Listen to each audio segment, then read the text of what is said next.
இந்த கேள்வியை நீங்கள் திமுகவிட்ட தான் கேட்கணும். நாங்கள் திமுக கூட்டணியை பாதுகாக்க வேண்டும் என்கிற பொறுப்புணர்வோடு இயங்கிய ஒரு கட்சி. தேர்தலுக்கு முன்பு திமுக கூட்டணியை உடைப்பதற்கு பலரும் முயற்சித்தார்கள்.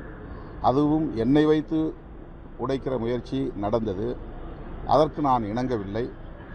தேர்தலுக்கு பின்னர் இந்த கூட்டணியை கட்டி காப்பாற்ற வேண்டிய பொறுப்பு என்னை போன்றவர்களுக்கு இல்லை. அந்த வலிமை எனக்கு இல்லை. ஆகவே இது குறித்து பதில் சொல்ல வேண்டிய பொறுப்பு திமுக தலைமைக்குத்தான் உள்ளது. மதிமுக ஒரு சகிப்புத்தன்மையோடு தான் அந்த கூட்டணியில தொடர்ந்ததாக ஒரு குற்றச்சாட்டு வைக்கிறாங்க. நீங்க அந்த சகிப்புத்தன்மையோடு தான் இருக்கிறீங்களா அல்லது கட்டாயப்படுத்தப்பட்டு 2 எம்எல்ஏக்கள் உங்களுடைய உறவு என்பது எப்படி இருந்துச்சு? கூட்டணி உறவு என்பது எப்படி இருந்துச்சு? கட்டாயப்படுத்தப்பட்டு 2 உறுப்பினர்கள் அங்க திமுக சின்னத்துல தேர்தலில் போட்டியிடப்பட்டதா அவர் சொல்லியிருக்காரு. இதே ஒரு கட்டாயம் திமுகவில் இருந்து நினைக்கிறீங்களா? இந்த கேள்வியை நீங்க மதிமுகவுக்கும் திமுகவுக்கும் தான் கேட்கணும்.